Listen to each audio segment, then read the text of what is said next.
Hello students, welcome to E-pgp Pathshala. I am Anup Kumar Kapoor from Department of Anthropology, University of Delhi. Today I am going to speak on the module Identification and Description of Fossil Caste from the paper Human Origin and Evolution. The learning outcomes of the modules are: first, to know about the caste of fossils; second, the identification and description of fossil castes. First of all, we will begin with the introduction of fossil caste. Evolution is confined almost entirely to the Miocene epoch from 23 to 5 million years ago, which probably covers most of the earlier history of the group. The first evidence for a diversification of the apes is in the early Miocene, and an origin of the group in the latest Oligocene or earliest Miocene seems likely. During the middle and the late Miocene, apes underwent an extensive phyletic and geographical radiation, expanding their range throughout the equatorial and sub-equatorial region of the Old World. Before the end of the Miocene, apes had become extinct over much of the area that they had once occupied. Ape lineages did persist into the Pleistocene, although some subsequently became extinct. All these surviving lineages were probably more widespread than they are today. However, their record after about 8 million years ago includes only scanty remains of Pleistocene gibbons and orangutans, dental remains of a recently extinct Pleistocene giant ape, that is Gigantopithecus, and Pliocene fossils of uncertain affinity, all from southern eastern Asia. The discovery of human remains more than 10,000 years old is always a cause for scientific celebration. Such finds are rare and valuable, as each new sample or technique may reveal threads of evidence in our understanding of human evolution. Consequently, there is a persistent requirement to measure, cast, and sample from existing and newly discovered human bones. The first figure depicts fossil records of human evolution, which shows how the different records has been represented and found by different anthropologists. Cast of fossils: cast, the positive replica of plaster, plastic, bronze, etc., made from a mold, and mold is the material, usually a type of rubber, that is brushed or poured over the original to make the negative. The cast may be made from the bone or a soft tissues. The important points about the original are: first, what is the material and conditions of your original? Note, it should be porous material, may be darkened by the molding process. Now the table 1 exhibits making of a fossil cast. The earliest material to use is plaster, which comes in any varieties. Some casting in material includes the following: common plaster of Paris is soft and easily scratched. High strength gypsum cements and dental plasters are harder, especially when mixed with hardener instead of water. Details on cast in these materials can be excellent, and shrinkage is minimum. Many plastics and epoxy are also available, but shrinkage of these materials, combined with their tendency to shorten mold lives. There are various techniques for coloring casts of all materials to bring out details. All involve a vehicle such as alcohol for dissolving and spreading artist pigments. Artist fixatives and spray lacquer add a long-lasting, appealing, and a protective finish to the final product, as reported by White in 2011. Identification and description of fossil caste. The fossil record shows a sequence from simple bacteria to more complicated organisms through time and provides the most compelling evidence for evolution. There are fossil castes from African, Asian, and European hominids to study the process of evolution. Caniapithecus in Africa. Caniapithecus is found at sites that span most of the middle Miocene, such as Mabako, Fort Turner, and Nachola in the northern Kenya. Caniapithecus has derived facial and dental features that differ from those of the early Miocene genera and are more likely those of modern apes. The identifying features are: it has a thick layer of enamel on its molar teeth, very robust jaw, which indicate a shift in food preferences and habitat. His teeth and jaws certainly suggest powerful biting and prolonged chewing, perhaps on very hard and tough foods, a diet unlike that of any living primate.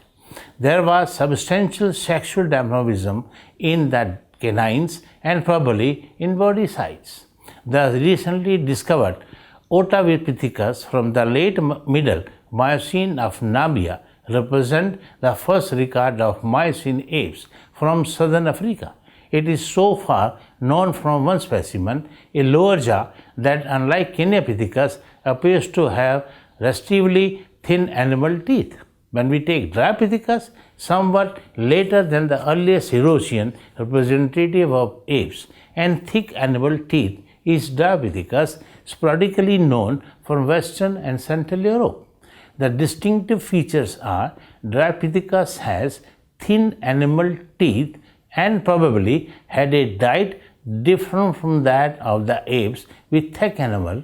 The genus Ramapithecus, which historically important in the study of human evolution, was once thought to be present at some of these sites, as well as at the middle Miocene sites of Fort Taman, Babako, and Pasala. But it is now clear that only distinguishing features of specimens attributed to this genus was their small size.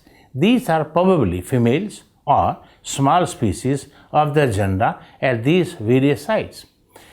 Sivapithecus, the Swalic record of Sivapithecus favors the more recent of each reign, and none of these dates conflicts with the fossil evidence. Sivapithecus shares with the orangutan several features of the skull and face that are almost certainly derived within the Hominidae, and some of which are uniquely shared to the exclusion of other simian primates. These include the absence of a bony sinus in the brow area of the skull, a very narrow bony partition between the eyes, vertically elongated orbits, and a set of features in the subnasal area that relates to the way the hard palate joins the premaxillary bone at the base of the nose, where the incisors are embedded, that is naso-alveolar sylvicus. Forelimbs of Sivapithecus are monkey-like, implying quadrupedal walking and climbing. Then we have Oropithecus. A virtually complete skeleton of Oropithecus has been unearthed.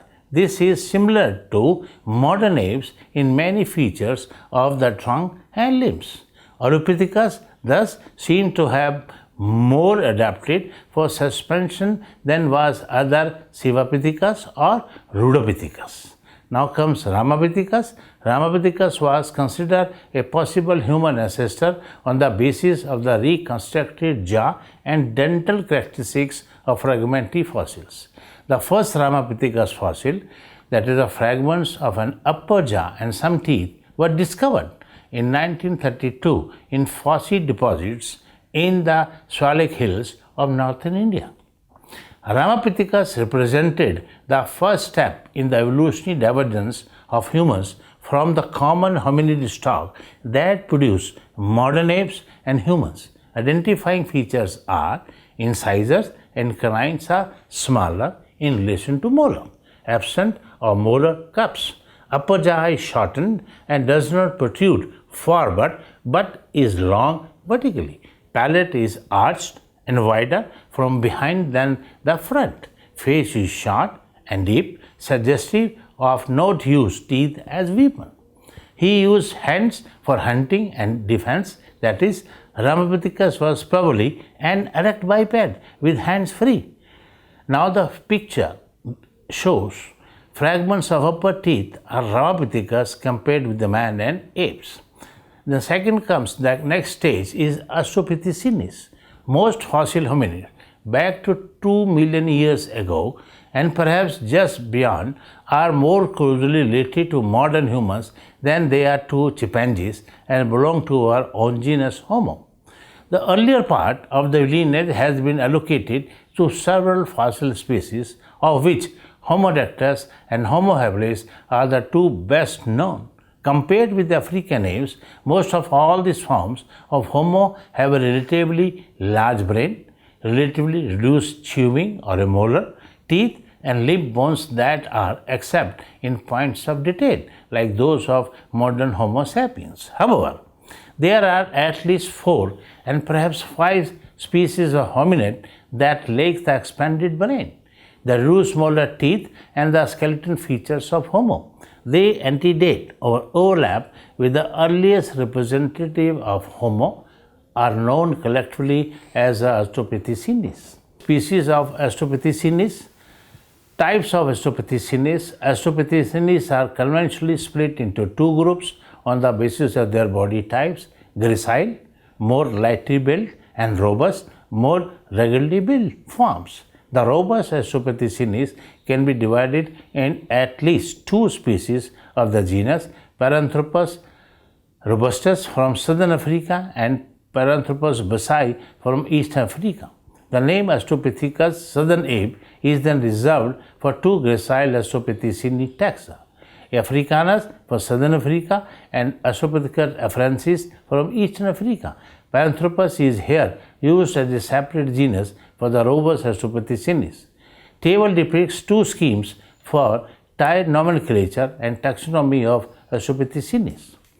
Australopithecines are classed as hominids rather than pongines because, like Homo, the features include reduced canine teeth and their limbs were substantially adapted for bipedal walking. However, the brains were relatively small and details of the brain features were different from those of later hominoids. Moreover, although Australopithecine limb bones could resist the loads and stresses of upright stance and locomotion, they did so without having the characteristic shape of the Homo pelvis and thigh bone, that is femur.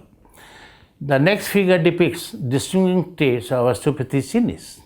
History and context of the fossil discoveries. It is not easy identifying the features that mark the human genus Homo, as the group contains not just all living people but our closest fossil relatives as well. Moreover, many features that distinguish humans are behavioral and leave no fossil evidence. It is very difficult judging whether a particular kind of early human had developed a language, society, or art, and other features that can be recognized in fossils are usually used to infer these attributes. Southern Africa, Australopithecines, the first Australopithecine fossil was found in Southern Africa in 1924 in a cave that was exposed at the Buxton Lime Works, which is close to Tongue, near Kimberley. The Tongue cave, like those at the other Australopithecine sites in Southern Africa, was formed as expansions of water channels that drained through the limestone. Once the caves started forming, they developed openings onto the ground with surface through which soil and debris, including bone, was washed in. In Eastern Africa, Australopithecines fossils from Eastern Africa are found very different geological circumstances. The first fossil discovered at Garusi in Tanzania, a site that is now included in the Letoli site complex. More than 40 years elapsed between that first discovery and the re-exploration of the area by Mary Leakey, which resulted in the discovery of fossils that make up part of the collection attributes to Australopithecus afrensis, now considered to be a gracile Australopithecine species distinct from Africanus. 3 views predominate about the relationship between the Australopithecines and Homo. In the first scheme, Australopithecus afarensis is the common ancestor of two lineages, one leading to Homo, the other leading via Australopithecus africanus to Paranthropus robustus and Paranthropus basae. The second scheme also sees Australopithecus afarensis as ancestor to Africanus, but it has the latter as the common ancestor of the two lineages, one being Homo and the other leading to and including and the robust Australopithecines.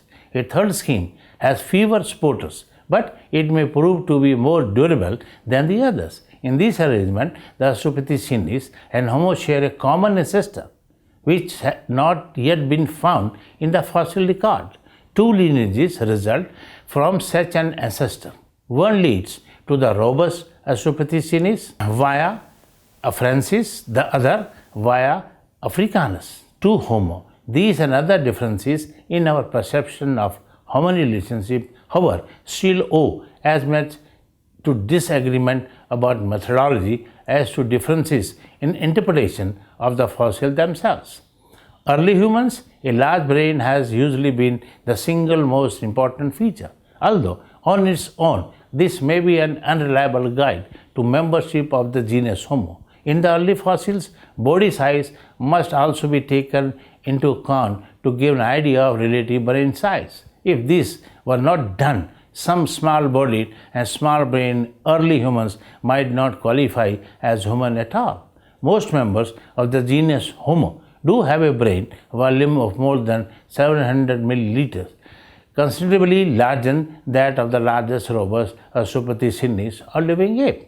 To house a brain of such a size, the human cranial vault is large in relation to the face, and the face is tucked under the vault more than is the case in the early apes or hominids. Other diagnostic features on human includes the presence of prominent nose, as represented by raised bone surfaces around the nasal opening, and a bony spine at the center of the base of the nasal opening. These characteristics are further reflected in various measurements of the face. The base of the human skull is short and well flexed or folded up. Such distinctive features may be related to the development of language and remodeling of the throat to give a lower position for the voice box. The jaws of humans are also notable because the bone of the lower jaw is rather thin and there may be a vertical front to the jaw or even a bony prominence, a chin. The teeth, and in particular the last of the cheek teeth, are small. Tooth eruption is slow compared with that in apes and early hominids. Homo habilis, in the early 1960s, stone tools were found scattered among hominid bones close to the site where A. basae had been unearthed. Because of its association with tools, these early humans was called Homo habilis, meaning handyman. The distinct features are brain volume of about 680 cubic centimeters, larger than the Australopithecine range of 400 to 550 cubic centimeters, small in stature with arms longer than legs. The figure depicts two hominid skulls of Homo habilis, which is very clear between how we find the differences.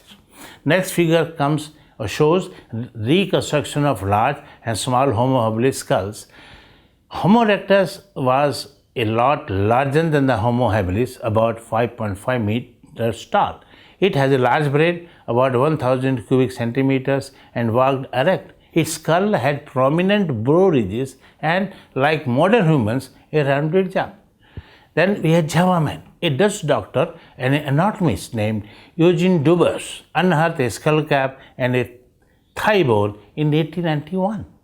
He informally called Java man for three reasons. The first, the structure of the thigh bone clearly indicated that the individual had long, straight legs and was an excellent walker. The second, the size of the skull cap suggested a very large brain, about 1000 cubic centimeters. Third, most surprisingly, the bones seem as much as 500,000 years old judged by other fossils Dubers unearthed with them. The figure depicts Homo erectus skull, which is very clear to understand. Homo neanderthalensis, that is Neanderthals and Homo neanderthalensis, lived in Europe and the Near East from 200,000 to 28,000 years ago. They were thick-boned with a large brain. They buried their dead and they made hunting too. This picture depicts reconstructed skulls of two Neanderthals showing distinguishing features. Now, modern humans. The first modern humans were anatomically distinct from Neanderthals with their less prominent brow ridges, higher, shorter and more rounded skulls, shorter lower jaw with a bony chin and less robust skeleton.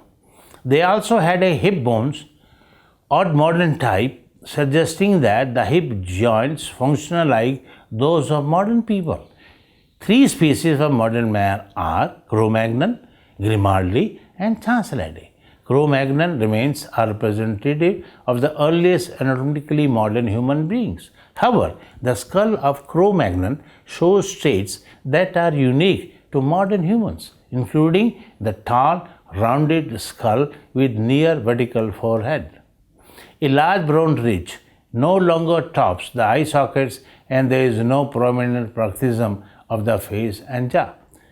Grimaldi, the fossil remains were found in the village Grimaldi on the Mediterranean coastal region. Two skulls were found, that is, of a woman 30 years old and a boy 15 years old. The characters are mastoid processes are small and supraorbital ridges are feebly developed and the forehead is well developed. Large orbits with sub-rectangular shape and broad nose with low bridge were observed. Chin is poorly developed and teeth are large. Majorities of characters show affinities with the Negroid Chancellidae man. Fossil remains were discovered in 1888 in a rock shelter at Chancellidae, southern western France. The skull is long, narrow, measuring 19.4 cm length and 18.75 cm in breadth, and thus showing a cranial index of 70.9, that is dolichocephalic. The vault is high and supraorbital ridges are slightly marked. The forehead is almost vertical while the parietal tuberosities were well marked. The mastoid processes are fully developed. The Chancellidae man resembles the modern Eskimo in the following characters: short stature, large, high dolichocephalism, head, elevated sagittal region, a very wide and long face, flat prominent cheekbones, narrow nasal aperture, powerful masticator apparatus. The table exhibits distinguishing features of early human species. The figure depicts fossil casts of early human species, and the other table depicts specimen of the Cro-Magnon, that is early modern humans. Let's summarize the module. The discovery of human remains more than 10,000 years old is always a cause for scientific celebration. Such finds are rare and valuable as each new sample or technique may reveal threads of evidence in our understanding of human evolution. Consequently, there is a persistent requirement to measure, cast, and sample from existing and newly discovered human bones. Cast, the positive replica of plaster, plastic, bronze, etc., made from mold, and mold is the material, usually a type of rubber, that is brushed or poured over the original to make the negative. The cast may have made from the bone or soft tissues. The fossil record shows a sequence from simple bacteria to more complicated organisms through time and provides the most compelling evidence for evolution. There are fossil casts from Africa, Asian, and European hominids to study the evolution, that is Kenapithecus, Dryopithecus, Sivapithecus, Ramapithecus, Australopithecines, and early homons, which include Homo habilis, Homo erectus, and Homo neanderthalensis, and modern man. The modern man are Cro-Magnon, Grimaldi, and Chancellidae. Thank you.